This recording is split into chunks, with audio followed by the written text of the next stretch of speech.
The most famous 6.2 kilometres of road here in Australia. You're at the magnificent Bathurst track at Mount Panorama, just outside of Sydney. This is the mecca of motorsports in Australia. We're here live for round 12 of the official V8 Supercars series, brought to you here by RaceSpotTV. Really looking forward to this one. The series is wrapped up, so the gloves are off. Ethan Griggalt's got the series in the bag. Really looking forward to this race. We've got Sam Compton, who will be in the commentary booth with us tonight. We're also going to have Marty Carroll doing in-car commentary as well. So looking forward to a fantastic race. Hopefully, Sammy, you're back with us. Sam, welcome to the broadcast.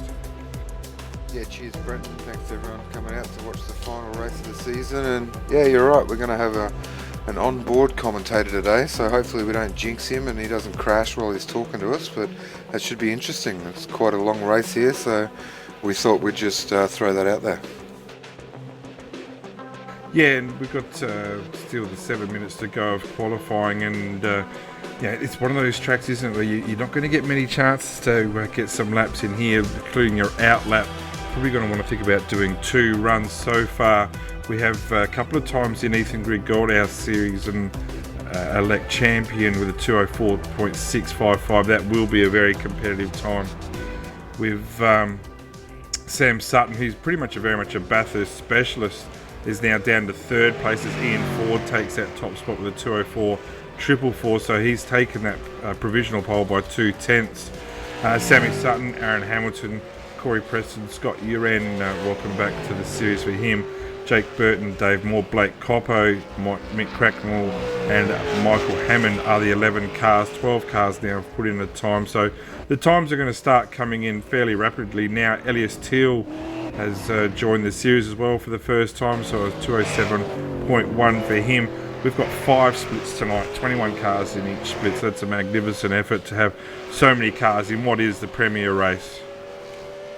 Yeah, well, that's right. I think there was over 110 iRaces registered for this race, and we don't have a huge field here tonight, but it's pretty quality field, that's for sure. The boys don't have much time to qualify here. What is it, 12 minutes, and you've got a 3-minute out lap, so you kind of want to get a banking lap in and then try and push it for your second lap. Otherwise, you might end up stuck and not even get a qualifying lap. Yeah, there's a good representation, and and we were talking about this off air. Is it something that maybe iRacing could implement in seasons ahead? To get the amount of field that matches the track. And talking about iRacing, Sammy, you've got some really exciting news that's come up over the week. Super excited to hear that. Can you tell us a bit more about it? Yeah, that's right, mate. I've been in talks with iRacing, and they're going to come on board next season and help us bring this broadcast to you for the whole of next season, of season 4. So that's really exciting. It's great for the V8 Supercar series and great for all the racers who are trying to get some sponsors on board, and yeah, just great all round. So big thanks to Tony Gardner and everyone at iRacing that made it possible. And of course, a big thanks to everyone who helped donate, because they raised over half the money we needed for next season, and iRacing's come forward and put up the rest. So thanks to the whole community, and thanks to everyone for supporting the Monday night SOF official V8 races. Yeah, and it is fantastic performance by, like you said, the community have put their hands in their pockets to keep this going, and also with the help of iRacing and with RaceSpotTV as well. It's going to continue on, certainly on to next season, and as Sammy said, there's some exciting things to come there. We've got 3.5 minutes left of qualifying to come. It's pretty much been static ground at the moment. Mitch McLeod's improved up into 4th place at 2:05.1. We just had another jump there. Bo Cattell has got himself in the top 3, so he's the 3rd car to reach the 2:04s to 2:04.833. So still got the 3 cars that haven't put a time in yet. Smith, Rivera and Maloney have still got some chances to put their time in as Ian Ford goes across the strike again. No improvement, that was his out lap. So yeah, the interest really here is for the minor positions in the championship. Ethan Griggault, STC Motorsports, is going to win this championship. We know that already. But there is still some pressure for 2nd through to 5th. Yeah, there's still a fair bit to race for here for some of the guys. I'm going to have to bring up the championship leaderboard and have a bit of a look for everyone at home, and we'll try and work out those battles.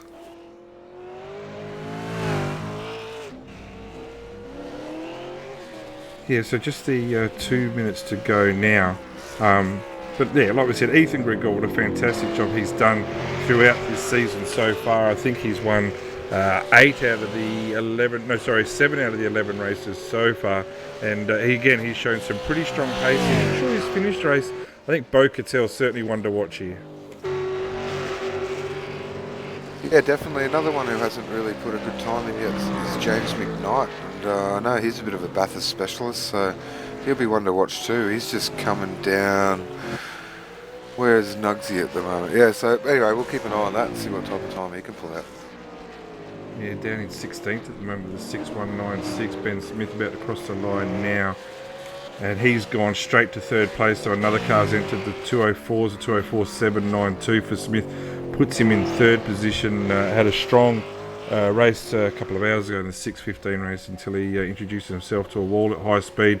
Pretty much ended that. I still think he got a finish there, but certainly an off-pace finish. Andrew Carey, also new to the series as well. He's got himself in 16th place, so great to have him on board for the series, as Mitch McLeod is also now on the start of what will be his last quick lap. Yeah, so there's two guys that haven't posted a time, Marcelo Rivera and Jake Maloney, and we're just getting word in that Jake's going to start at the back and have a bit of fun and see how far he can get through, so might be someone to watch, and good luck to Jake from starting all the way back there.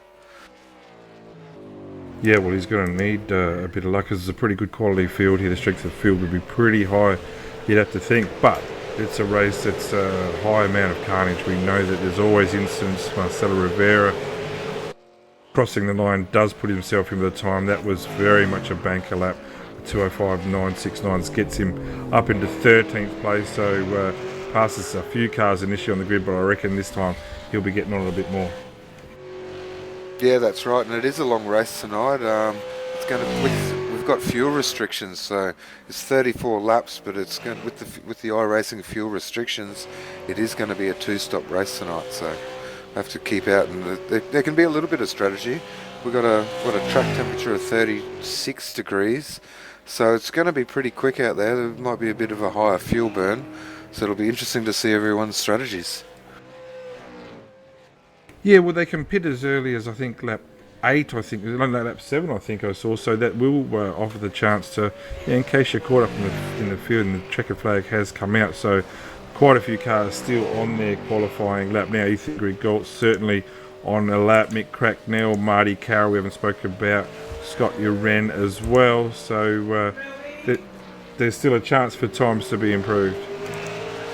Yeah, there is. Just keep an eye on here. Mick Cracknell will be looking to improve from P12.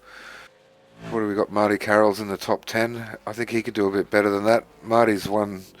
He's won the King of the Mountain here in the off-season a few years ago, so he's got a lot of experience here at Bathurst. As we see Corey Preston spinning out and last corner there, so he won't be improving. Yeah, so Preston will finish his qualifying at the best in 8th place at 205.5. He'll probably be, he'll probably be moderately happy with that, I guess. That's about what his pace has been, and I'm just on board with Mick Cracknell, and I think he'd be just busting at the bit to get this season over and done with. Yeah, he didn't have a good race in the Americas the other night either. Just watching him go down Conrad Straight here and see if Mick Cracknell can improve. Dave Moore's improved in the meantime at 205.654. Marcelo Rivera's, who else has got in there? Jake Burton looks like he's done an improve as well, at 205.3.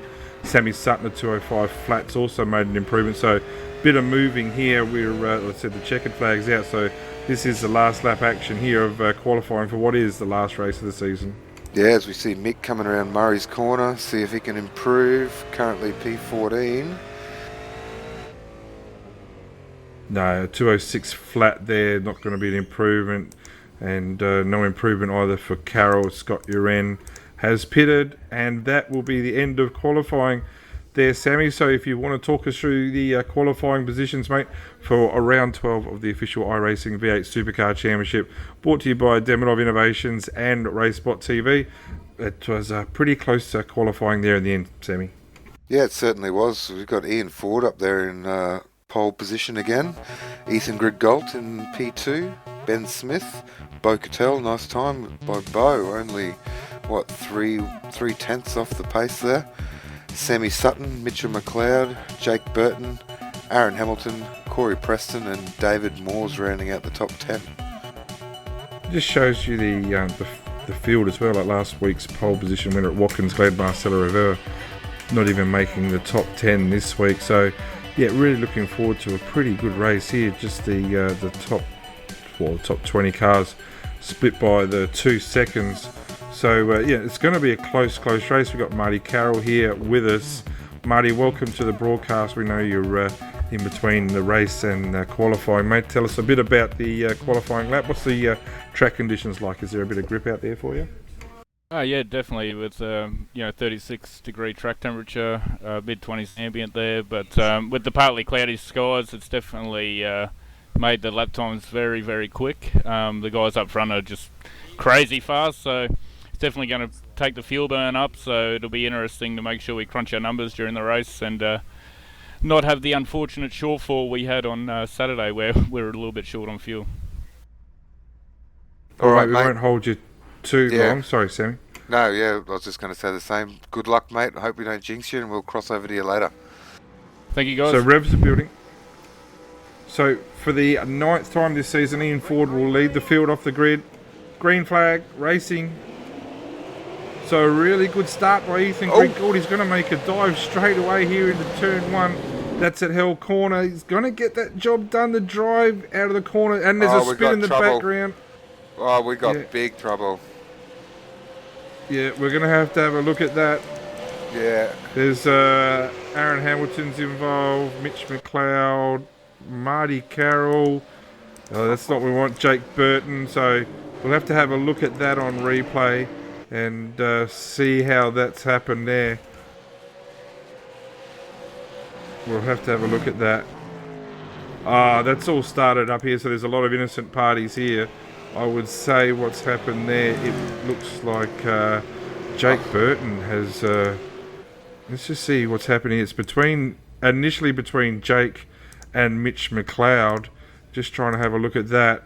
Yeah, but you know what else has happened? I think in all this, Marty's blown his engine on a downshift as well, so that's what's happened to Marty. He might have been distracted. Yeah, that's a bit of a mess there, that start. That's a real shame. And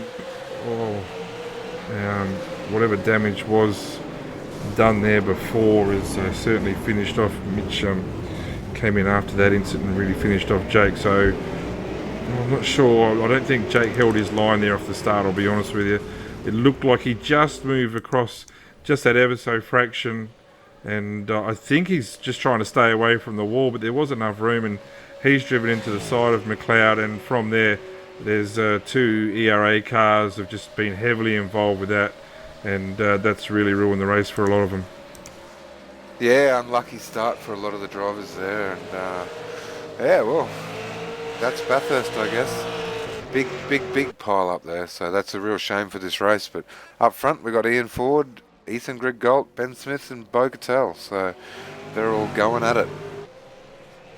Yeah, well, Bo Cattell's been very good at Bathurst in the past and certainly now, and obviously coming off his win in the recent Spa 4-hour race. That was at 2 weeks ago already now, I think it was. So obviously in some good form. But yeah, Ian Ford leads them up the mountain straight on lap 2 here. Ethan Griggold and Bo Cattell certainly haven't gone anywhere. Ben Smith has dropped a position from qualifying. Sam Sutton, very much a Bathurst specialist, who just loves this place in the Dayco machine there. His teammate we saw involved in an early incident. Scott Uran, Andy Carey, he'll be wrapped to be up in the 7th place. Josh Burton, Corey Preston in 9th. Dave Moore looks like he kept his nose clean. Corey's got a bit of damage to the front of his car. Elias Teal. Then we've got Blake Coppo, James McKnight down, you'd have to think. Mick Hammond, Jake Maloney. He said he was going to start at the back and try and make up some spots. Certainly has. He's already got through. Mick Cracknell and Aaron Hamilton, as well as the McLeod, Burton, Marcelo Rivera and Marty Carroll cars are already all in the pit. So numbers certainly have dwindled already. Yeah, it's a really unfortunate. We might just see if we can have a chat to Marty and see what he saw from his perspective there. It was definitely a lot going on, and it'd be interesting to see what he thinks of all that. You have a copy there, Marty Carroll. Yeah, got you loud and clear. Too busy Would at you the moment. What happened there, mate? What did you see from your side of the wheel? Oh, from my side of the wheel, I got a pretty average start. But yeah, once I got away, I could see Jake trying to push it down the inside, and got loose and got into Mitch, and unfortunately for no apparent reason, just on my downshift in one gear, my engine seemed to let go. The same thing happened to me in my opening qualifying lap as well. So I'm not sure what the go was there. So a bit more experience into making those sort of errors. So something I need to look into. But Yeah, that's unfortunate end of the race for me. But yeah, it's bloody good to see Ian and Ethan back out front as they have been all season. Yeah, we just saw Ian have a bit of an off track there. He gathered it up really well, so he did really good. But Ethan's all over the back of him, and Bo's all over the back of Ethan. So maybe while your car's getting fixed, mate, you can sit back, relax, and enjoy the show up front. Yeah, definitely. And up front there, it'll be the boys that'll be all the tyre choice. Ethan's inside. Ethan has made a move on Ian. Bo Catel's going to follow him through. Side by side here. See if Ian can hold it. Yes, he does. All right, thanks, Marty. We'll let you get back to repairs. And Bretton, I think we should focus on the battle up front. Yeah, just that, and such a shame for Marty tonight. Obviously, losing the engine's never a good look on as you come up to the first corner. But yeah, 40's just gone too deep under brakes there in turn 2 at Griffin's Bend, and I really opened the door up for Ethan. And I'll tell you what, had to defend vigorously with Bo Cattell. Held his line. Really good driving by those two as they came into the cutting, but geez, that was close. It's certainly not the greatest place to go Noah's Ark 2x2 through there, and we saw Greg Murphy and Marcus Ambrose all those years ago try the same thing. We know how that turned out for him. The interesting thing is that Ethan Gritgold isn't normally in the lead this time of the race. He's normally trying to chase someone down, and we know what race pace he does. So for him to be in the lead as early as lap 3 here, well, let's just see what kind of pace he can put on. Yeah, that's right. It's a new experience for Ethan. Just looking through the field, we've got some really good gains. Ellis Teal. Oh! No. Speaking of not used to being in the lead. What has happened there, Brenton? Well, what's happened is that Bo Cattell has been really deep under brakes there and almost pulled off a great move and was able to get right into Ethan Grigor. There's certainly no contact there made. It's made him very vulnerable here as they go down pitch straight. You'd think that Ian Ford's going to hold the high ground here into turn 1. And I'm not sure if there was a touch there or not. Certainly got a little bit sideways, Cattell, and he's going to drop probably... Well, he's going to certainly got Smith and Ford already passed, and I'm thinking Sutton's also going to be making a move here. Yeah, well, that's right. It's also brought Benjamin Smith and Sammy Sutton right into this battle. See Cattell lock a break a little bit there. Oh, these guys have got to settle down. And Bo Cattell really, really sideways there. Yeah, so Bo's driving very aggressively here, and like we said, it's only 56 litres these guys are carrying across the start line, so they can probably be a bit more aggressive with their setups and tyres, but wow, Bo's really letting it all hang out today. Yeah, he certainly is, mate. Like you said, with the low fuel loads, they're pretty much running Q laps around here most of the time until the tyres fall off. There's not so much tyre fall off, I don't think, this week. What that's done is, with these guys fighting so hard, Ethan Grigor has just got away massively from the pack here, so definitely a bit of an advantage here for Ethan Grigor there. But yeah, some exciting race there. Ford's just got that little bit of damage to the side of his car. Ben Smith's got a clean car, as have the trailing two. Scott Uren has done a pretty good job here, back in 6th place in his first race of the season. These guys are already 6 seconds off the pace.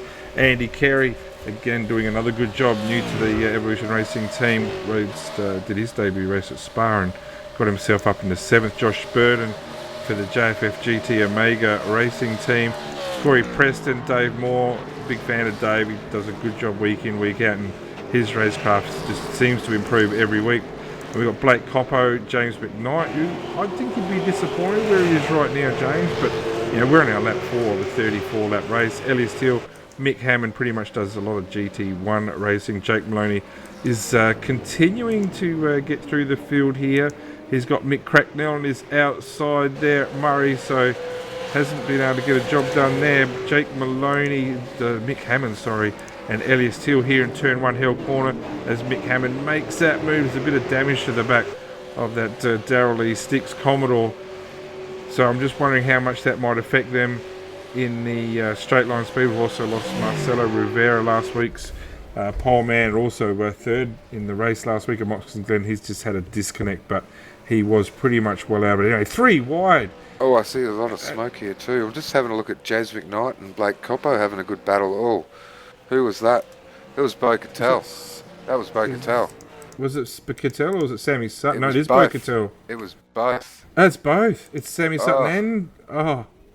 Yeah, well, that's their day done. Have to have a look at that. Definitely. Cattell got really sideways, put it in the outside wall, and unfortunately he's bounced straight back across into the rear of Sammy Sutton. Oh, that's a hard hit. That's a big hit. That is a real hard hit. I'm just seeing if they clear the traffic all the way through. Looks like Uren's they did, I think.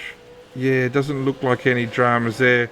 Certainly no malice there at all, but wow, that's close. So, yeah, really unlucky for Sutton there. And Bo Cattell, the way he was driving, is certainly very, very committed to his work tonight, no doubt at all. But both of those cars, I can't imagine them seeing the finish from here. No, as we speak, Bo Cattell's just exited out, so that's his day done. He had a lot of smoke coming out and obviously terminal damage. But not many people left here, mate. No, it's a dwindling crowd, but that's what the track is, isn't it? And it's a long race, 34 laps. We're on lap 5, and Ethan Grigalt really has streeted away. 205.2 last lap for him. Ian Ford at 206.4. Now look at him again. Doesn't look like he's got any damage at all, so maybe that was just a bit of a glitch there. But the 2 ERA Commodores certainly running happily there in second and third. No doubt they want to be up a little bit further. Scott Uren is... he'd be wrapped with this at the moment. He's got himself up to 4th. There's a really good opportunity here for the guys who normally run mid-pack to certainly promote themselves up the order here in what will be a high strength of field race. The I rating, I would imagine, here will be fairly high. Yeah, I think it's going to be a really good strength of field. There's only 21 drivers, and who's numbered? Blake Coppo. You might know what Blake's I rating is. You'd have more information than me, but I would say, yeah, I'm not even going to guess, but it must be right up around the 4,500 SOF, eh? Yeah, he doesn't do a lot of racing. We've got Jake Burton here in the commentary booth with us. Just have to move Jake up to us. Jake, welcome to the final round, round 12 here at Bathurst. You with the RaceSpotTV crew, Brett O'Brien, Sammy Conklin, Hugo Lewis and the cameras, mate. A very quick race, all done and dusted for you tonight. Tell us a bit about that, straight after the start, really. Tell us about the incident. Yeah, hey, Brenton. A bit of a shame, really. I think just looking at it back on the broadcast, it does look like it was... I did come back across Mitch, but on my end, what sort of happened was we sort of got going and I got a slightly better start than Mitch. I got alongside him and hoped to follow Sam through at turn 1, and Mitch just sort of came over just enough to not really give me enough room, and I sort of panicked a bit when I saw him coming over, thinking he was going to squeeze me into the fence, and in doing so went further to the left and actually clipped the wall, which flung me back to the right, which is why I ended up in Mitch's door. So that's what sort of caused me to not hold my line. So bit of a shame. Second time I've had a bit of an accident with Mitch here this week. I just can't seem to have any luck here, but otherwise we were really strong. So yeah, good setup this week, and thanks, guys. Yeah, unlucky, Jake. And speaking of more victims, looks like Cracknell's just had a bit of an incident as well. He's put it in the wall down and through the dipper, so there's another one gone. It's not hard to do here, mate.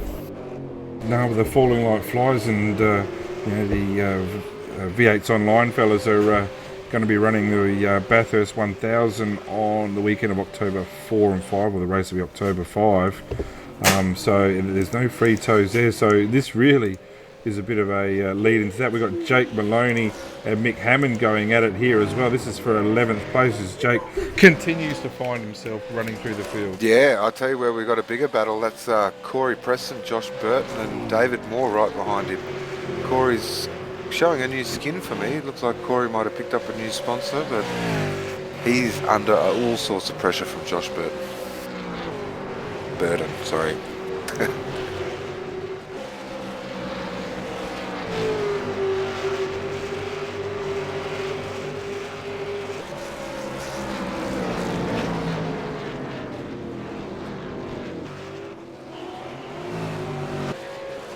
They're coming down through the S's here. Corey's got a little bit of damage on my screen, I'm seeing, as they come into the dipper. Yeah, that would have been from that in one instant there. Yeah. With the boys there, no doubt. He's got a, I noticed on the side of Corey's car here, he's got 6 boosts, so I'm just going to assume that that's a new sponsor there, maybe. Used to obviously be a Pepsi, but he's 6 boosters taken out. I must say I don't know anything about him, but if that's the case, well, congratulations to Corey and Dale Niche as well for their efforts there in getting new sponsors.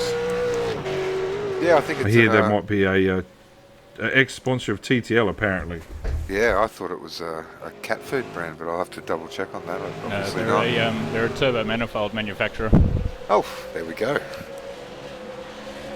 We got the expert panel in today. Thanks for coming back, Marty Garrett. You enjoying watching the race from the commentary booth, mate? I am. It's definitely some good battles out there carrying on. You got the ERA boys for second and third. You got Corey, Josh, and Dave battling away. Looks like James Ignite has made a move on Andy Curry. There, got himself nicely up inside the top 10 after a disastrous qualifying for himself. Yeah, well, he's done really good. He qualified P18 and he's up into 8th position, so that's really good there by James. It's a good recovery. I guess when everyone keeps wrecking, it makes it easy to get around people. Yeah, definitely. He's been handed a few spots today for sure. Yeah, just keeping an eye on this battle here with Corey. Corey Preston and Josh Burton. Oh, they're too wide here. Josh Burton and David Moore. Can David get it done? Yeah, over McPhillum. He's certainly a gutsy place to put it too wide there. That's brought McKnight into it. Yeah, well, McKnight's right back into this now, as is Andy Carey, Blake Coppo. Certainly, Blake just loves his endurance racing. You'll generally see him keep a pretty straight car throughout, and he does a lot of negative splits type thing, as in swimming. His second half of the race will generally be a lot faster than the first half of his race, so looking forward to see what he can produce. But we know the speed that James McKnight's got here. He did a great job in the 6:15 race, won that fairly convincingly over his teammate. But Josh Burton's in a really good position here with Dave Moore. Yeah, definitely. And looking at these 3 cars, James hasn't got a scratch on his either. So being such a long race, I think James will have the pace. He's just going to have to be patient here and just wait to get past. We've actually had a position change as well with the 2 ERA cars. Ben Smith's now gone up into second place, but Ethan Grigor, he's checked out. Last lap of the 2:05.3. He's got himself 5.2 seconds ahead of second and third. So, this is the champion-elect, and this is what he's doing. He's showing why he's a champion-elect. He's certainly been a dominant driver this season. And as we go through turn 2 here at Griffin's Bend on lap 9, he's already putting in a really, really dominant performance. Yeah, and also Michael Hammond there too. Just quickly, boys, he had a moment up the top of Skyline there and has unfortunately left the race. So he was in a good battle there with Jake Maloney. Well, that's another one down, hey? We're going to have to start pulling a few drivers in from the second split here to finish this race off. Well, I'm actually just going off to grab my helmet, my shoes and my gloves now, mate. See if we can get myself a Guernsey. I wouldn't think so. But no, there's still a lot of quality cars out there, but it is a race that does spread out so much, isn't it? Oh, sorry. And I just mate. talked about somebody keeps their car clean.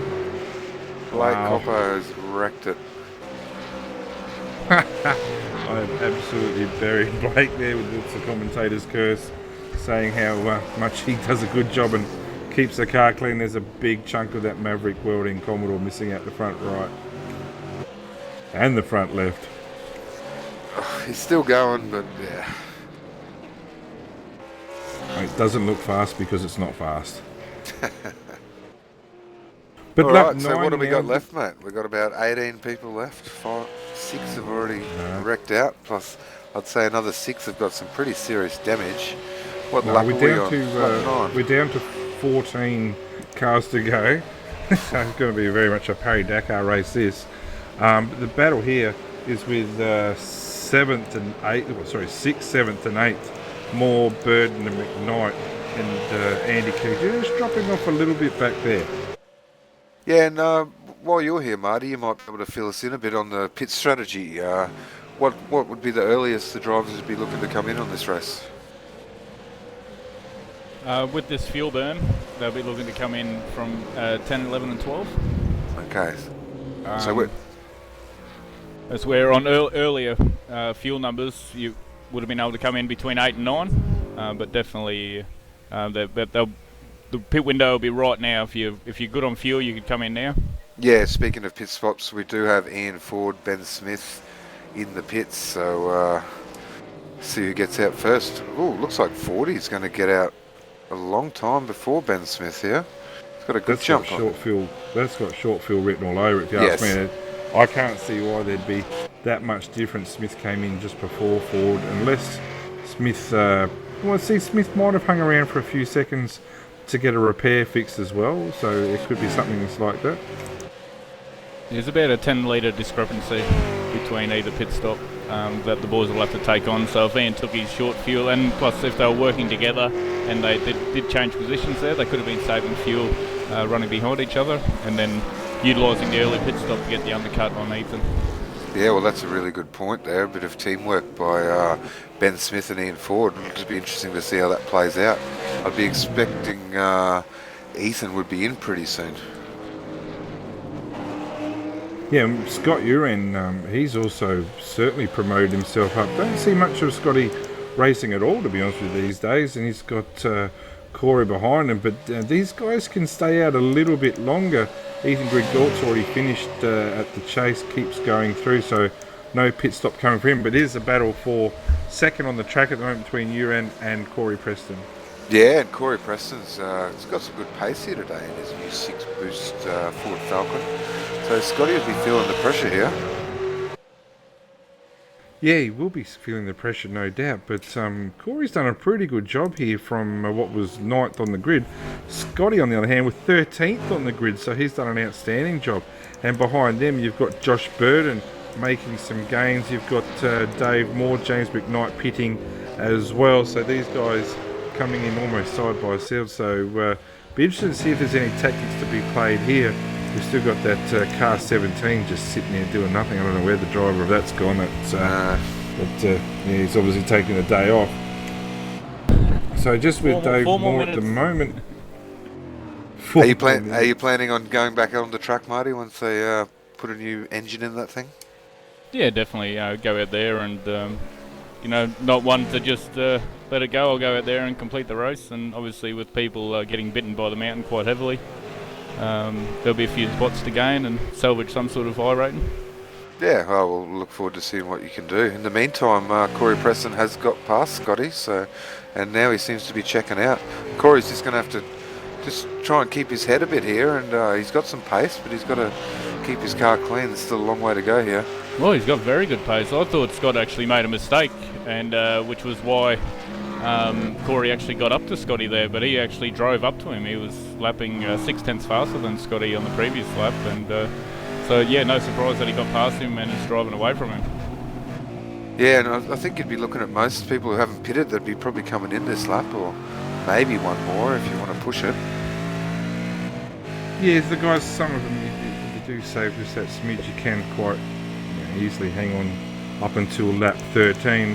Ethan Grigor again going across the pit entry there, so he won't be stopping. He's just having a look at his lap times. He has, apart from the one lap where he got a 2:04.9, every other lap 2:05s, and been super consistent. Yeah, he is being really consistent. That's what he's known for too. But I'm just going to have a look at Ian Ford here. Yeah, he's in the high 2:05s. So So See what he- Uren and Burden both pitting as well. Sorry, Sammy. So Oh, that's fine. Burden very aggressive there on pit entry, and he's made there's time to be made on the pit entry here at Bathurst. There is. It's fairly technical, but Burden's all of a sudden got himself right up on the bumper of Uren, and both cars come to a stop at the same time. So Sammy Stutton's still plugging away out there as well, but that car's massively damaged. He'll be bit devastated by that, but even still, last lap for Sammy at 2:06 flat, we know he's capable of better than that, but considering how hard he made contact with Cattell early doors, he's still running fairly consistent times out there, and he's net 7th at the moment, and he would have to be thinking, well, he had the pit stop probably on lap 25. Sorry, lap 5. Yep. Yeah, so here we are. We've got Scott Uren's just come out just in front of James McKnight. Both have pitted. And James McKnight's probably, his tyres are probably up to temperature. I think James pitted the lap before, if that's correct, Brenton? Yeah, it is, and we've got actually talking about Bo Cattell. We've got Bo Cattell in the commentary booth with us now. Bo, welcome to round 12 of RaceSpotTV's coverage of the final round of the official iRacing V8 Supercar Championship, mate. It was a good while it lasted, mate. Very spectacular. The car certainly didn't look like it was handling overly well for you, mate. Tell us a bit about that race. Oh, that's probably the most frustrating race I've had. This whole week I've had pace and made an absolute mess of qualifying, and yeah, it was basically a case of knowing Ethan was going to drive off unless I got to the front really quickly. And yeah, in doing that I probably overdrove the car in several spots, overheated the tyres, and yeah, in the end unfortunately took out Sam with me, but yeah, very disappointed in myself. Looking at Ethan's laps, I could have been up there with him, and it would have been a good show. Yeah, looking at it on my Ethan, replay. We've got Ethan in the pits now with Corey Preston. So these looking are at my first and replay second. there, Bo. Sorry, Brenton, I thought you were done. It looked like you got into the wall and then there was some type of net code that just shot you straight across the track into semi, so that was really unfortunate, mate. Yeah, it sort of went over the left side of the curb, and some weird contact with the wall just broke the steering and straight ahead into the other wall there. But I don't know, I'll come back next season and try again at Bathurst, but very, very, very disappointing. Yeah, well, Yep, we'll just look forward also, to seeing sorry, you. Sammy, please, because we've got a lead change here, believe it or not. Ian Ford's actually got through Ethan Grigalt. I would imagine Ian has done that little bit of a short fill, so he's got himself in front of Ethan. So Ford's tyres will probably be 4 laps older now than Ethan Grigalt, so no doubt Ethan will be putting some pressure on immediately. But if that's the tactics of the ERA Commodore, certainly worked at the moment. He's going to have to take a longer stop next stop, no doubt at all, so that will be certainly back to advantage for Ethan Grigalt, but pressure is on. Sorry, Sammy, go ahead. No, I was just going to say to Bo that we look forward to seeing you come back for next season's race. I see you're in P3 right now, Bo, so hopefully you can hold on to that spot for the championship, and we'll see you next season, mate. Yeah, thanks boys. Unless the points are astronomical here, I'm pretty sure I've got P3, but no, it's been good fun. I've just got to try and find this pace I've got at this track on other tracks. All right, mate. Yeah, Well, good thanks on for you, joining bro. us, and we might go back up front and see if Ethan can run Ian down here. Thanks boys. I don't think we've ever been so out of sync, Sammy. No, it's all happening. Sorry to our viewers a bit there, but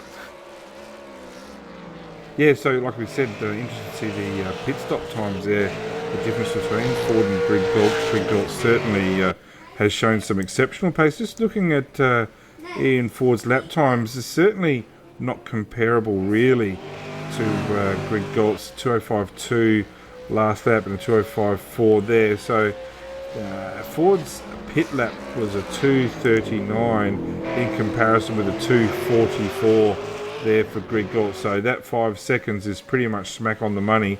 And right now Grigalt's making a real good move up here up Mountain Straight. He's got a real good exit from Hell Corner. yeah, I'm and sure he's going to be in a position to attack here though. No, I'm seeing a little bit of damage on Ian's car too, although it did just disappear, so I'll take that back. But ooh, as Ian gets a little bit wide there. Yeah, you'll certainly see some damage on the car in third place. Ben Smith driving very much a solo race. But yeah, sorry to all those viewers who don't want to see ERA and SDC cars over the top. But at the moment, this is the best battle on we've got, and it is for first and second. Yeah, well, that's right. Just Ethan's looking very stable across the top of the mountain here. It's very easy just to make a tiny little mistake or hit the curb wrong, and Ian's not looking quite as comfortable as Ethan is right now. No, he's not, and I think the way that Ethan's got that car set up, he certainly is. I think Ian, I think everyone would agree, this season has certainly been the master of qualifying. However, and he generally can get his nose in front for the first few laps. But Ethan's speed, and maybe through setup, I don't know, but he certainly seems to be a lot better on tyres than Ian, and certainly is able to hang in there longer. Yeah, well, that's right. We might just take a chance and get our breath back here, Brenton and Hugo. Maybe we can do a lap on board with Ethan as he follows Ian around.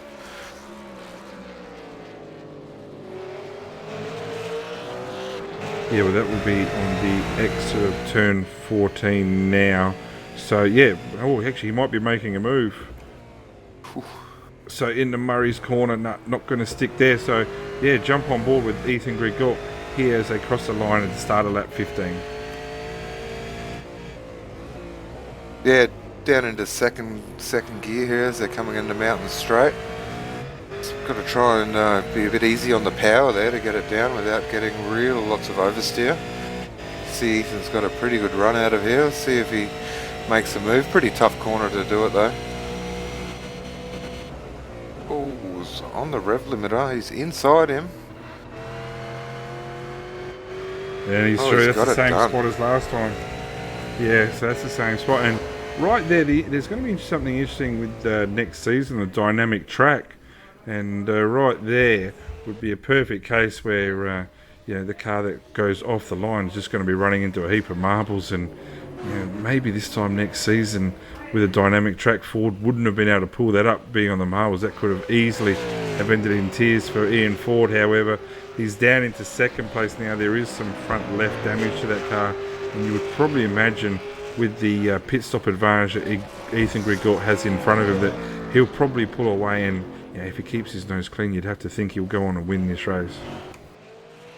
Yeah, well, that's right. There's still a lot of laps and a lot of walls to get through here, so it was a nice move by Ethan, but like you said, with the new dynamic track coming in, it's going to make it a lot more interesting.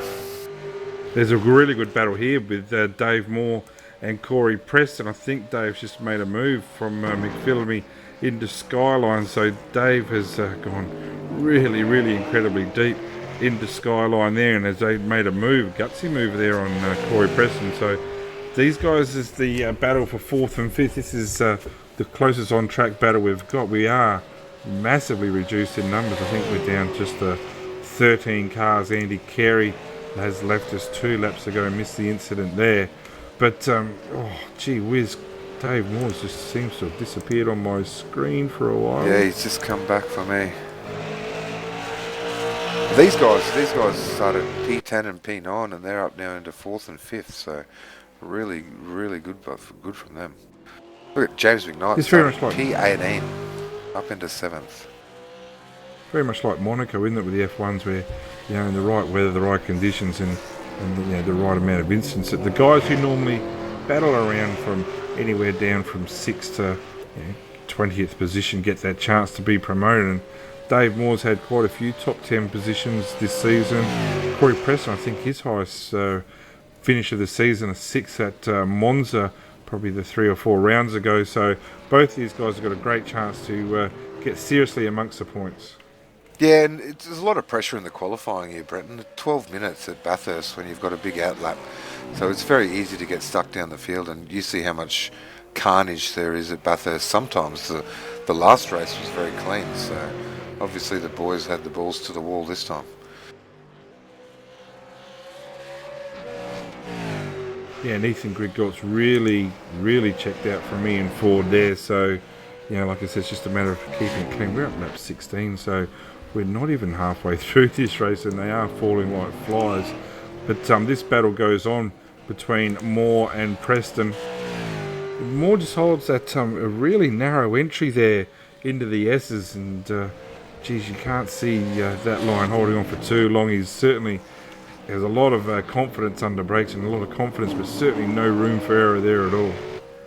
And a lot of wheel spin on the exit of Forest as well, so that might give Corey a bit of a chance of making some ground here as they go down Conrod under the old Mitsubishi bridge there and into the chase shortly.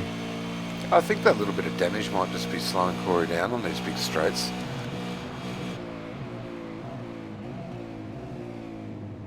Yeah, he's certainly hanging on fairly well, but he doesn't seem to be able to challenge for that passing move at all, does he? And maybe once he's out of the draft, he might drop 2, 3, 4 tenths a lap. These guys are 6.5 and a 6.8. There's a good move here. See if he can get it done coming into Hell Corner. He's really got it. He should have it done here. See if he can make it stick. Moore's got a good run out of it. Yeah, well, right now we'll also see if Corey does have any straight line deficiencies at all with that little bit of damage. This is going to be interesting. Yeah, well, as they go to turn 2, that's not going to end run well. wide. Yeah, but a good job. He could have tried to hang on and fought that, and it would have been a losing battle. He could have put it in the wall, but that's what I said at the start. His racecraft's better. Before, he probably would have tried to stay on that, but he backed out of it, kept it off the wall, still in the race. Lots of time to make up ground and get back into that. Live to fight another day, mate. Well, we're going to be struggling to find a good battle here, I think. Might have a good battle here with James McKnight and Josh Burton. Let's have a look. Yeah, we do. It's Scott Uren and James McKnight. Yeah. Yeah, like we said with Scotty Uren, this is his first race of the season, and it's welcomed aboard and has done a great job here. 6th position at the moment, started 13th on the grid, and hopefully it's a face in a car we'll certainly see a lot more of. I don't actually have any livery come through from, unfortunately, but he's 206.8 last lap, 206.4 for the red car back there, the JFF GT Omega racing car of Josh Burden, so this will be a 3-way battle really shortly. Yeah, and you took the words out of my mouth. I was just going to ask if is he with a team? Who's Scotty racing with? Because I'm just seeing the stock standard iRacing paint. James McKnight, inside, no, thinks better of it. Oh, or does he? Well, what he's done there is set himself up for Josh Burden to make an attack. So as they enter Murray's turn here, it's really very late braking by Josh Burden. Just good racecraft by both of them, but gee whiz, Josh Burden's done really well to hang tight on the outside there.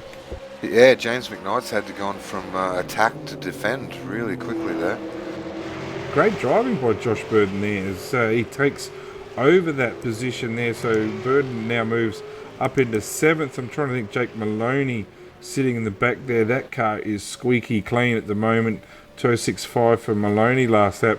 He started, he didn't put a qualifying time in, chose to start at the back of the grid, and at the moment that's certainly paying off, making some big gains on the group in front. Geez, that was loose. Yeah, a lot of oversteer there from Scotty. Also, Josh had a bit of oversteer there too, so James pulled up about a car length on him there. So just to keep you up to date at the front there, Ethan Grigor has driven away with this 6.5 second lead over Ian Ford. Ben Smith 5.1 seconds behind Ford, so the ERA boys in 2nd and 3rd. Corey Preston in 6 boost car in 4th place, and Dave Moore still all over the back of him. These guys here, you'll see Uren Burden have gone down to 9 seconds off, and Jake Maloney just 5 seconds off behind them. Sammy Sutton heavily involved with that incident, not of his own doing. 205.7 last lap is by far the fastest of this group. So what is he, 12 seconds off this group at that pace. He'll actually be part of them, and he's got a slightly different pitch strategy to the rest, so he might make a gain there. And we've got Jake Maloney, as we said. Blake Coppo is still stayed out there. He's down in 12th position. He's got himself well ahead of Aaron Hamilton, whose times... Actually, Aaron's just had his second pit stop, so he's off kilter as well. Oh, we've got McKnight here up real tight. This battle's really heating up here for, what are they? Position 7, 8 and 9, or 6, 7 and 8. 6, 7, 8. Yeah, McKnight with an 8-1 last lap, and you look at Sammy Sutton behind a 6 flat, so a 2.1 second gain right there. And also Jake Maloney, so good Jake there with a 6-2. So there's real potential here as McKnight and Burden still racing neck and neck. Deep under brakes here at turn 2. This is not going well. No. Both There goes another have couple. made contact with the wall. Here and you comes can't Maloney. You can't see either of them getting away with that without some kind of steering damage. Both of them have hit that wall pretty hard on a really bad angle. Maloney. McKnight pulls over to let Jake through. Yeah, McKnight's bailed out of that. Maloney's car's crabbing pretty well. So good Jake, he started last deliberately by choice. Yeah. And he's about to get himself up into 7th position. Yeah, great work, Jake. Good work, mate. I'm rooting for you, mate. And James McKnight. I've heard you would do that for anybody. Turn it up. Boom, boom. Well, I just want to go back and have a look at that instance there between McKnight and Burden there. Just need to have a bit more of a look. So we just have a look there. Yeah, they really did just get... you'd call that a racing incident. Bird turned in on McKnight, but McKnight, there was room there, and it kind of went on with it, both of them, and that certainly ended both of their races. You'd consider that a racing incident. There's certainly no malice there at all. It's just unfortunate that two of the guys racing so close together have had a bit of a get together. Yeah, well, that's right. Once they kind of got locked together there, and just James forced him into the wall, unfortunately. But we do have the old fella, Martin Carroll, back out on the track. We haven't had a chance to do a lap here. We're on board for a full lap, so I think when Marty Carroll crosses the line, we might go on board and see if Marty would be so nice to us and talk us through a lap of Bathurst. So yeah, well, he's quite a few laps down. Marty's he's around number 10 laps down, so his tyres will be fairly new. He's only done the 6 laps on him, I think, and he's got an old sparring partner in Aaron Hamilton behind him. So as they exit the chase, he just say, "Yeah, Marty, you're on TV. Good job with the blue flags." So, Marty Carroll, welcome to the broadcast again. Exiting Murray's Corner. Talk us around lap 10 for you. Will do. Here we're coming into Hell Corner. Name that because it'll make you lap hell if you get it wrong. Second gear, nicely in on the apex, gentle on the power. There is a little bit of runoff, but if you get too greedy, you'll end up on the inside wall. Steal the toe off my old sparring partner Aaron here, all the way up into Griffin's Bend. It's a third gear, high speed, right-hander. Like we saw with Bogatel, when you get stuck on the outside there, it can be very dangerous to go through there too wide. Up into the cutting, once again, gentle on your inputs, gentle on the throttle up here, it's second gear, short shift to third. Dance the throttle as we come up into McPhillamys. And then drop it down into the grate here, fourth gear, get it as close to the wall as possible. And run it up against the wall in the skyline here. Get an early turn in. Whatever you do, do not run wide there. Coming into the S's. Second gear, nice rhythm. Nice and close to the walls, down the dipper. Once again, dancing your throttle and your inputs into the wheel. Down to Forest Elbow, second gear, once again. Nice and gentle, getting it into the apex, get the power on.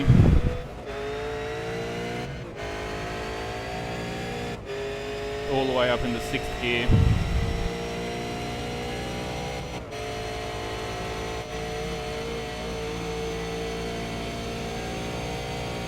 You get out to the left, hit the kink gear hard, down into the chase hard onto braking. Third gear, some guys like to run second gear up into here. Once again, gentle, dance the throttle on the exit. Back down into Murray's. Second gear, another make or break corner for your lap. You don't want to hit that apex too hard, and you don't want to run wide. It's a lap of Mount Panorama. 2075, Marty, good job. How's your heart rate after that incident, mate? What incident?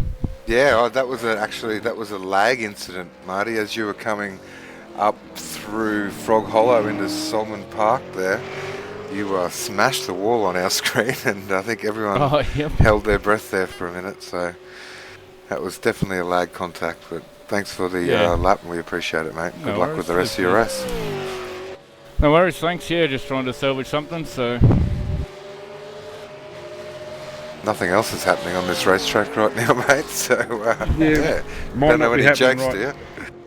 It might not be happening right now, but it's actually a fairly big month ahead of us for the Bathurst track. I know the Sudden Death Racing team, SDRT, we've got Ben Smith from third position, pitting in the pits at the moment. This is lap 22. Yep, he'll make it home from here. We've got the Bathurst 4-hour hosted by SDRT on this Friday night. Then the Bathurst 1000 with the prequel on the, tell me if I'm wrong, October the 2nd, 3rd? No, 1st, 2nd, 3rd. Qualifying on the night of October 4th, including the top 15 shootout. And then the V8's Online Premier Series runs the Bathurst 1000 with all its support races on October the 5th, to Sunday, I think it is.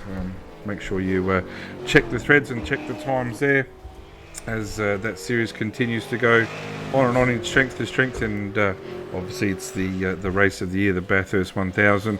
And then of course the iRacing itself run their own separate Bathurst 1000, the Road Warrior Bathurst 1000, where they made that change this week that a few people have been asking for. Initially it was nominated just to be a single driver event. That was never going to happen, so that's now gone to the 2-driver format as it should be. So if you love Bathurst, it's a great time. Good time to punch out some laps, good chance to get some decent setups, because there's a lot of laps to be happening here at this track. Yeah, and good time to have a holiday or go do some oval racing if you're not a fan of Bathurst. In my opinion, it's way too much, but there's a lot of fans out there that love doing laps here, and all they do is Bathurst, and this is definitely the week of the year for them, or a couple of weeks. Yeah, well, if you think of V8 Supercars, you think of Bathurst. They go hand in hand. Great names: Peter Brock, Dick Johnson, Alan Moffat, Kevin Bartlett. It goes on and on. Also, the modern days, the Craig Lowndes, Marcus Ambrose, Greg Murphy. People still talk about the lap of the gods. It's a track that adds so much. We've got Dave Moore and Corey Preston coming into their pit lane now as well. Very aggressive, and both Corey. Very aggressive. Yeah, both very aggressive. I think they've both held station there. So, be interested to see if any of them one of them has to take a little bit less fuel than the other. They'll both make it home from here as well. So these are the guys in 3rd and 4th. Yeah, what are we, lap 23? Still got quite a way to go here, but this will be the last pit stop for the boys, so want to not make any mistakes and get out nice and cleanly. See Corey's had a bit of repairs done to the front right of his car. That should help him down the straights, hopefully. And Ian Ford was also in the pits there in the pit lane. That was a really long stop for Ian, and I think advantage Corey there. I certainly think he's gone. Got out that little bit quicker. Definitely big advantage there over David. So just looking at all the split times, there is absolutely no action anywhere except maybe Jake Maloney and Sammy Sutton. You're quite the salesman, Sammy. There's no doubt I'll try and buy a used car off you one day. Yeah. Well, talking about next season, you've made that exciting announcement about iRacing coming on board and the promo code. And for all those people who want to get into iRacing, use that promo code. Is that just for the V8 Supercar drivers, or that's obviously for, I would think, all of iRacers? Yeah, well, that's right. I didn't get to speak about that before. iRacing will be providing us with a unique promotion code for new members of iRacing. We're not too sure what it will be yet. It'll either be 3 months for the price of one, or I'm actually trying to fight with them just to give us an outright 1 month free membership for all new members. So that'll be for everyone to use, and we'll be posting that up in the races next season, also in the forums and all the Facebook fan pages. So have a look around Facebook for some for the teams, STC, ERA, TTR. Everyone's got a Facebook page. Maybe we can work on getting some links for some of the viewers for that and put them down there.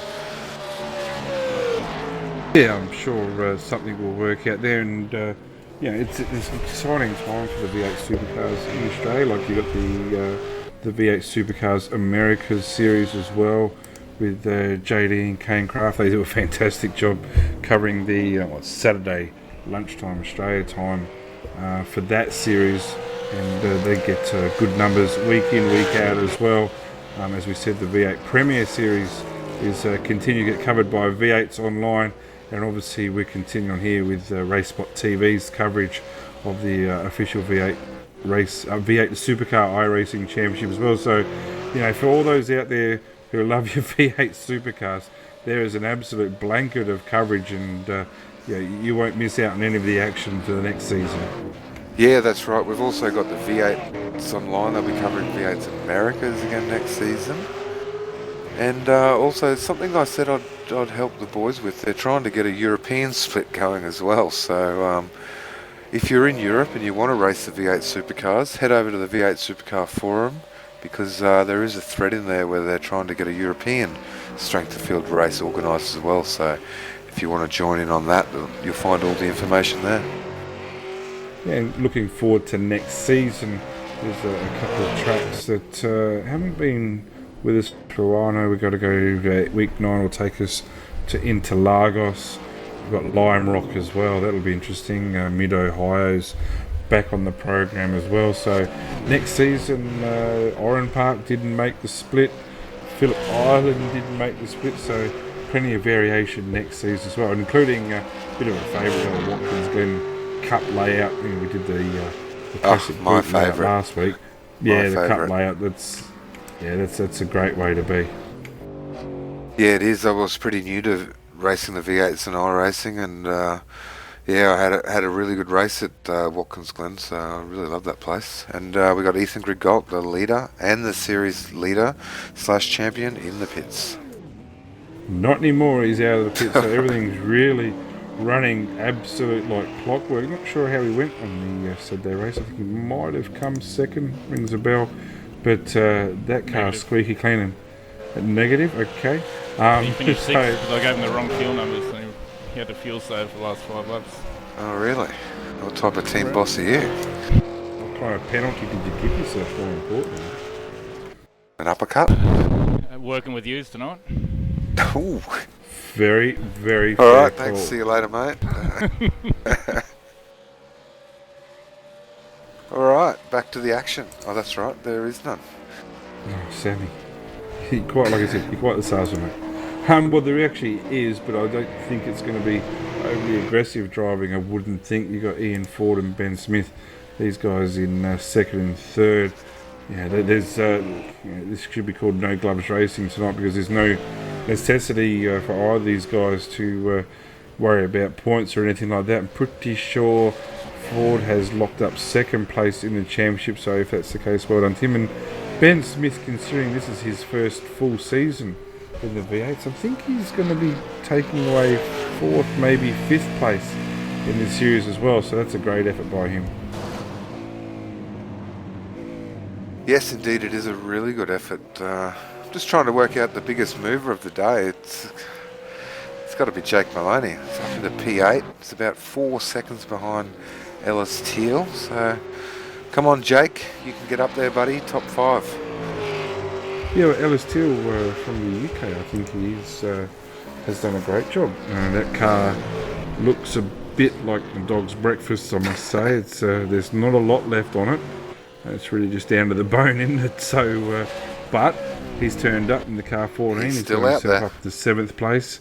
He's still out there, like you said, and it'd be great if there was some more like him. But he's still got that car out there, and I think if you offered him a 7th place at the start, he'd certainly take that. Oh, definitely. He's done a good job. He's got through. He's obviously got a bit of trouble, but he's got through. His car's still pointing pretty well. He's lapping reasonable times for a damaged old. What's he in, the Holden? Oh, that's a shame. I'd much prefer to see the Ford all beaten up like that. Yeah, well, there's plenty of times to beat up a Ford yet. So Ethan Grigor, he's out to 18.7 seconds. So let's just call it 19 seconds. And I would very much think that this is his most dominant race so far this season, because he's had to overtake Ford twice, and Ford kind of let the door open for him. Just want to go have a look at Dave Moore. Something's happening. Moore is out of fuel and he has rolled into his pit. He's lucky he's made it there. Yeah, I think he's actually had to turn off the engine there, so geez, that's unlucky, but I don't know why he would need to press that hard to go that extra lap, but he's brought it to a stop. So Dave Moore in the Toyota Prius has got himself to the pits. Was he jumped out of the car there? Yes, it looked like he did quickly he's exit got more out. of an issue here. Yeah, Aaron Hamilton's in. He's going to So get out in front of him. Hamilton's come and gone, and Dave Moore is still stationary. So maybe he wasn't out of fuel. Maybe he didn't have an engine. Let's just have a look. I'll chase that up to see. Yeah, he's popped an engine on the entry to the chase. Oh, that would explain it. There's another one gone. Yep. So on the gear change and downshifting in the chase on lap 25, he's decided, the engine's decided enough is enough, and his day is done. So a real shame for Dave, but I would think in hindsight, if you look back at his season, I think he should have a smile on his face. He's certainly done a really, really good job in my eyes, and I know a few people have noted how well he's done. So not the result he won tonight, but overall I think he should be happy with his season. Yeah, definitely, and no surprise the Ford blew up there. So Yeah, but that's a shame for him and also for the race as well. But yeah, Marty, you're still a chance here, mate. You're still a chance to keep plugging away. There's positions to be gained. Yeah, I might be able to scrape into a top 10 here. well, No, speaking of you can't. I'm not sure if there's enough laps left, but I might be able to overtake my teammate James McKnight if he's still stuck in the pit lane. Yeah, well, McKnight's For not P13. going anywhere. Yeah, so you'll get yourself there, and Josh Burden still punching out some laps, albeit 2 laps behind in 12th. So lucky 13 for you tonight, Mr. Carroll. And just looking at Ethan Grigor, his last lap time was a 2:05.2. He actually looks like he's backed out of it. He looks like he's just driving this car and mistake free. Great chance to get your safety rating up late in the season. This is one of the tracks where you can get your safety rating up, because if you generally have an off track, it's generally the end of your day, so you don't get many incidents at all. Yeah, no, he's just probably just kicking back and enjoying it. Hopefully he does some good burnouts for us to celebrate the championship. And so he should, winner of last season as well, I think he was. So back-to-back championships for Ethan Grigor, and right from the first race at Zolder, I think it was, where he did it the hard way, but still came through for a win. And James McKnight, Marty, has just come back. He's just reconnected. He's listening to the broadcast. He is not going to have you beating him. Sorry. I noticed. Go, Jimmy. Might have to get you to take the jump for us, Marty, so we've got something to talk about. Alright, when I see the white flag, I'll do the jump. Well, there's going to be plenty to talk about here. We've got the Team Dayco running right next to each other here, we've got Sammy Sutton, who has done a really, really good job in working his way up into 5th position, and teammate Maloney in 6th position. So not sure Sammy Sutton's going to make it, or is he? Yeah, he will actually. He just had a pit stop last lap, so this is a race for position here.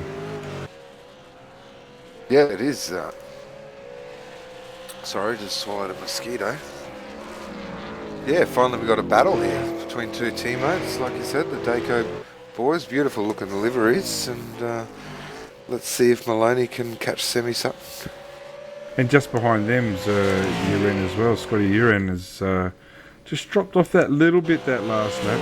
Yeah, Scotty's got himself up into 7th place, running some pretty good laps throughout. His fastest lap early doors of 2:06.333. So he'd be wrapped, I think, with his position, and not a lot of pressure behind Elias Teal, with Blake Coppo making some good ground. So this is the race here, the one that's not going to involve the two teammates for ERA in 2nd and 3rd, or the Dayco boys. Blake Coppo at 2:05.9 made 1.3 seconds on that really, really sick car of Elias Teal. Yeah, how many laps we got left here? About 6.5? 7. 7. That wasn't very good at school, mate. Well, at least you went, mate. Well, back in occasionally, Martin's I day. guess. So yeah, how's the weather over there today? Nice. Is there a joke coming? Got a few good jokes going on in the chat there, but I think we'll just leave. We might have to get Ben Wilkinson in here next season to do some commentary. He's got some cracker dad jokes. So. How much does a hipster dad weigh at Instagram? Oh, why doesn't Elton John? Hey, that doesn't make sense, Benny. Why does Elton John not eat iceberg lettuce? Because he's a rocket man. Boom, boom. Okay. We'll get you in next season, Benny. Keep up the good work, mate. He comes in because Semi Compton's going out.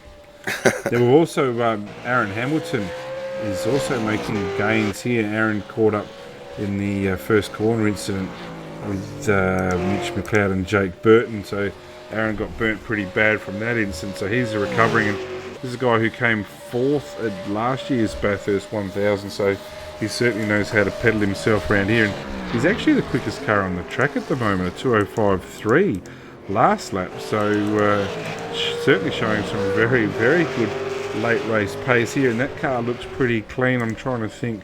He won't. Yeah, he probably will have to. No, he won't. He just pitted last lap. So he's got his teammate in front, Blake Coppo. I don't think Coppo will put up too much resistance there. And clearly Hamilton the faster of the two. And then just in front of them, Elias Teal, a 7.2 last lap, is going to be absolutely eaten by these two cars shortly. Yeah, well, this is the action on track right now. Maybe you should jump over in the TeamSpeak and tell Blake to block Aaron on every corner. No team orders at all tonight. It's like I said, gloves off racing tonight. It's pointless racing, if you know what I mean. Like, not pointless to race, but the points don't matter for these boys at all tonight. Go out there, have a bit of fun, show us what you can do. And Ethan Grigalt certainly so far showed what he can do. He's 20 seconds up now on Ian Ford, who's got Ben Smith right behind him. Corey Preston has done a really good job maintaining that 4th position. He'll be stoked with that. He's going to be absolutely crushed when we don't have a chance to interview him tonight because it's such a late broadcast. But I'll apologise in advance, Corey, for that. I'll save you typing me a PM. And Blake Coppo is still making ground on Elias Teal, as is Aaron Hamilton. Yeah, and a big shout out for Blake Coppo. Like, qualified P16, he had that big incident earlier, and here he is running in the top 10. So great job. Yeah, with these guys as they exit Forest Elbow, lap 29.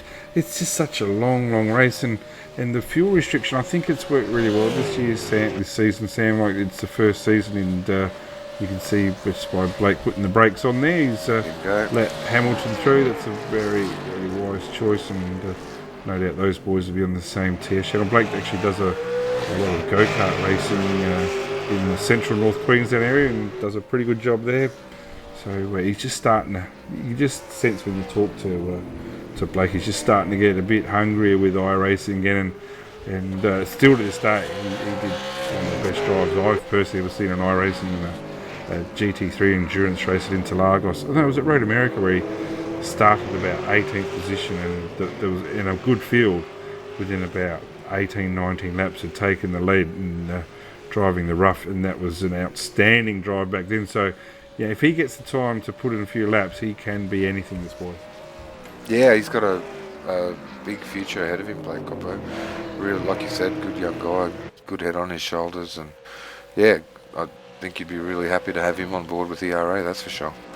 Yeah, the only catch is he doesn't like the V8s. He absolutely detests them. It's the worst car he's ever driven, he will tell you. He drives pretty much everything and anything so long as it's not a V8, but with the Bathurst 1000 coming up, he did a fairly good job there last year. What was trying circumstances with a teammate that continually dropped out, so he's just building and building towards that, and he'll be racing with Craig Jones this year in that event.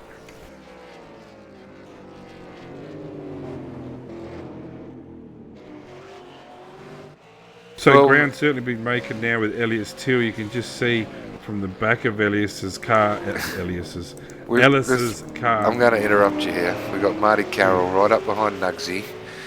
Uh-oh. What are you going to do, Marty? How are you going to get past? Have you ever heard of a bump and run? No. Would you like to show us? Well, I think we'll let these lead cars get out of the way first. And yeah, I think I taught you the bump and run, didn't I, in the oval racing? Well, he was cheeky. He was listening to the broadcast, and when he heard that I could steal his position, he jumped straight back in the server. Yeah, I think he deserves Cheeky it. What do you bugger. think, Brenton? I don't blame him. I know I would have too. I get pension a discount at Bathurst, mate. I'll need it this week. I've had a shocker. Yeah, which is a long race, no doubt at all. At 31, the leaders are on now. So, mate, James really just does need to do the one more lap, and he's home. But the no battle pressure. here the battle for position here is with Ellis Till and Aaron Hamilton now.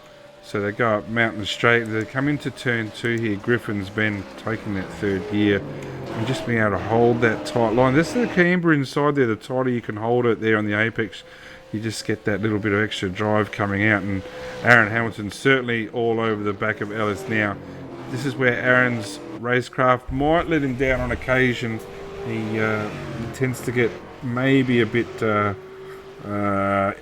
what's the word I'm looking for, Sammy? Impatient. Yeah, Likes anxious. to get the move. Anxious. Likes to get the move done early, but he's certainly got enough time up his sleeve here to get the job done and make that move and get himself up to what would be a really hard 8th position. Yeah, and I'd say he's going to bring Blake Coppo through with him as well. You see a lot of damage on that Styx V8 supercar in front of him, so I think the pace is, yeah, both him and Blake should have time to get past. Yeah, well, that Styx car will certainly be lacking some straight line speed, and also his ping is through the roof. I'm not hearing a very happy Marty Carroll on the loudspeaker either, and McKnight actually in the pits with some severe damage. Uh-oh. Well, not sure what happened there. We might have to go back and have a look at the replay. I'm not sure he's...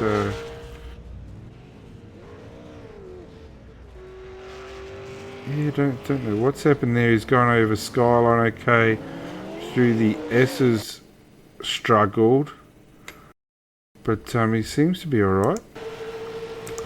I'm just thinking they must have crashed into each other. I've actually lost Marty altogether on my screen. Oh, no, there he is. Marty, what's happened there? No, he just wanted to go get some fresh tyres if he was going to battle me.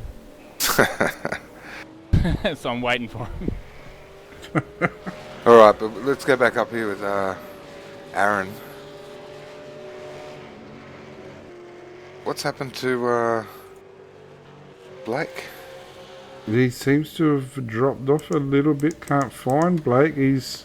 Blake has something has Has he happened gone with. through him? Yeah, something has happened with Ellis and Aaron. Yeah, and Blake's got through both of them.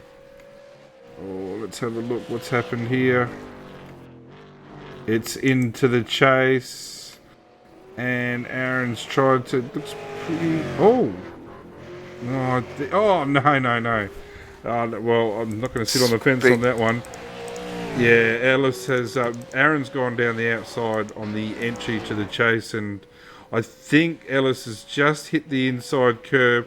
Yeah, he has, and it's straightened the car up, taken all the weight off the right front, and he's just driven straight into the side of Aaron Hamilton, who's then taken a big chunk of Blake Copper as well. So Blake's got some damage there. But Ellis Teal and Aaron Hamilton go on, but Blake Coppo has just made 2 positions from that incident. But that stick's holding. If that was a Ford, you'd certainly would have pitted it and parked it and chucked it by now. But it's still holding in there. It's holding in there, mate. And look, Jake Maloney, P6. Really rooting for a P5. He's not going to get up there. He's got about 5 seconds to catch up to Semi Sutton there. But yeah, well, this goes on here with the battle now, which is now 9th and 10th, not 8th and 9th. Blake Coppo's gone off in the distance, and it really is going to be take 2. Certainly Aaron Hamilton, the faster of the cars here. Ellis just seems to be dropping out every now and then. Fantastic drive out of Murray's there by Aaron. You'd think as they come into Hell Corner here, note backing off and just playing the patient game. No, I don't think he's real wrapped, and probably rightly so. But he's got a good run here. He's defensive. Well, he's going to be going the long way around, isn't he? Probably mad at losing through. the first 2 one-dayers in the cricket. Oh, Ellis is not backing out of that he's real not. quick. He's got to tag him. Oh, that was close. Surely hammers through. Yeah, he is the Hamilton. Makes that position, finally getting himself up into the 9th position. But I don't think this is over yet. No, I think Hamilton has the pace. As the white flag comes out for our leader, Ethan Griggold. Yeah, white flag in this case is going to mean surrender because he's 25 seconds up the road from 2nd place, and it certainly has been the most dominant race so far this year. No doubt Ford and Smith will probably be disappointed with what's happened earlier in the race. Both cars have got some damage, but Ethan Griggold, he is on the last lap here. It's under the Fujitsu Bridge and in through Reed Park. Marty Carroll's made a move on James McKnight. And that is not for position, Marty. So Well, James is fighting back. This might be worth watching here at the end of the season. Last lap at Bathurst. Yeah, well, these two are going to be teammates for the Bathurst 1000, so they'll be bragging for number 1 driver stakes there. And well, let's put this on the line, boys. Marty. Whoever crosses first starts the race. I think Marty's got a trick up his sleeve too at Bathurst. Oh, look at James, really loose. That car looks like it's done a few rounds with Mike Tyson as well.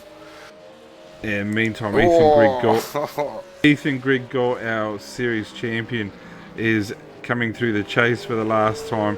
He's had a fantastic race. Started on the front row, 2nd position. Just dropped down a couple of positions, but the doors opened up for him. And it's really been a magnificent position. Hashtag Egg Nation, because Ethan Griggold deservedly wins round 12 here at Bathurst. Wins the official V8 Supercar Championship, brought to you by RaceSpotTV and Demonov Innovations. Ethan Griggold, congratulations for SDC Motorsports and SimPit Racing. Yeah, good job, Ethan. Hashtag, I don't do hashtags. But yeah, great dominating all season. Had some great battles up there with Ian Ford and a few other drivers, and yeah, really, really good job to him. Yeah, and Ford crosses the line 2nd, Benny Smith in 3rd. They should be happy with their season's work. We do have a battle, one more battle going on here. And we've got to go on with Corey Preston, The Six Boost sponsorship has brought him a good result in 4th place. Sam Sutton, definitely to me the best recovery of the race, in 5th place, and he would have certainly had the pace to challenge further up. Jake Maloney has also, 5th place for Sutton, 6th place for Maloney. Scott Uran should be wrapped with that. Do it. But McKnight and Carroll. Oh no, Carroll's missed his braking marker. Who would have thought? And he passes McKnight. It's not for position, but let's see how he deals with this slowdown. So a good landing there. Where is McKnight? Is not even in the picture. I'll give him an 8 for his landing. I don't know if we caught that on camera. So Marty will be the lead driver. Blake Cobbo, fantastic job for Blake in 8th position there with the car 21, so well above his weight there. Aaron Hamilton crossing the line in 9th, so yeah, he was really taken aback from that first corner incident. And rounding out the finishes in 10th place is Ellis Teal. So big shout out to Jake Maloney, mate. Started at the back of the grid, finished in 6th position, so good job to you, Jake. Yeah, it was a good job. We're not going to be, it's a late hour, so we're not going to be able to do too many interviews. Marty, if you can get Ethan here sooner before later, that would be fantastic, mate, as the series champion. Yeah, we might just go through. Oh, you've already done that, haven't you? Yeah, it wasn't a lot to talk about, mate. No. It was really cleaned out very, very early. But the series champion, Ethan Grigol, his car was spotless at the end, and such a dominant drive, and he won by 26.5 seconds. That's a lot. But I'm going to give a shout out to Ben Smith as well. This is a guy who hasn't raced the V8s before, so he's had a strong race again in 3rd place, and a good result for him overall in the series as well. Yeah, good to see Ben with a bit of pace. I think he'll be back next year. He'll be right up there fighting every race. So. And also crazy not to mention, now that the race is finished, we talked about the work that V8s Online do. Also this week, our good friend Bernie Weemers announced on behalf of Redback Racing TV. He's got some health issues, Bernie, so on behalf of all the boys here at RaceSpotTV, and no doubt with V8s Online as well, mate, we're all thinking of you, and very much appreciate the work that you have done in the Australian iRacing community with your fantastic effort of live broadcasts with your Skip Barbers and your SEK Queensland races, mate. Outstanding work, looking forward to having you back, but your health's far more important, mate, so hopefully we'll see you back soon. Yeah, get well soon, mate. We're all thinking about you. Mate, we've got Ben Smith in to have an interview tonight. We'll keep this really short. And Benny, welcome to round 12, mate, the grand final here at Bathurst, 34 laps. Mate, 3rd position. Tell us a bit about your race. It was a pretty interesting race. It kind of just worked out that you just got to stay out of trouble, and luckily for the most part I could, apart from a few wall scrapes. It was going well, and I made contact with the wall probably about halfway through the first stint, and lost a bit of top speed, but that's just the way it goes. I'm happy with the finish. Mate, you showed some pretty good pace there tonight. Any incidents at all? The car looked a little bit bent for a while. Yeah, coming down through McPhillamy, I hit the wall, and as I said, it made the car pretty difficult to handle. That's why I had to kind of go in early and have an early pit stop, which forced me to have to save fuel at the end. So it was a bit hard trying to predict the car sometimes. I think I made contact with the wall the second time, and I kind of straightened it up, so this is the way it goes. Well, mate, and considering that's your first full season in the V8 Supercars, mate, and I know the team's got some big plans for you moving on after this, but, mate, your thoughts on your first full season? No, I can't believe how it's gone. Yeah, just impossible to think that, last season having hardly driven the V8 and now I'm coming, fourth in the championship overall, just missing out on third place. Congrats to Bo on grabbing that and Ethan for the championship win. But yeah, first season, as you said, looking forward to bigger and better things in the future. Well, mate, congratulations for tonight and also for the season, mate. An outstanding job. And no doubt there's someone you want to thank, or some people that you want to thank. Yeah, obviously a massive thanks to 40. He works really hard week in, week out to give us good setups. And of course, our team sponsors, Demidov Innovations, Maverick Welding and Way of Life, they really help us. Well, Smithy, good job, mate. And yeah, like we said, keep your eye out for the name Benny Smith. There's hopefully big things coming for him in the near future, starting in a few weeks. So congratulations, Ben Smith. We've got second place tonight, Ian Ford jumping in 40. Welcome to the broadcast, round 12. Mate, tell us a bit about your race. Oh, man, I tried changing a few things just after qualifying because I wasn't getting into turn 1 and turn 2 the way I wanted to. And I pretty much, got a decent start, held off Ethan for the first lap, and then my change started backfiring a little bit, and I let Smitty through just to, try and clear things up, let him through and, let him get some clear air on his nose and try and catch up to Ethan because he had hella good pace this week. But, after that, Smitty had an incident. I basically was going to pit early anyway and changed tyre pressures and, tried everything I could in the car to rectify the issue with the handling, but nothing really worked, so just had to really struggle to get back. And in the second stint there, I just fuel saved, and in the third stint, I basically just towed Smitty along as a good teammate should, and made sure that he didn't lose any positions at the end. Well, mate, a long season, second place in the championship. Yeah, it's not the result you were chasing at the start, but certainly nothing to be ashamed of at all. A couple of race wins, Alton Park and Watkins Glen come to mind, and certainly the king of qualifying this season, mate. So how do you move forward onto next season, mate? There's some new challenges, new tracks next season. What are you looking forward to?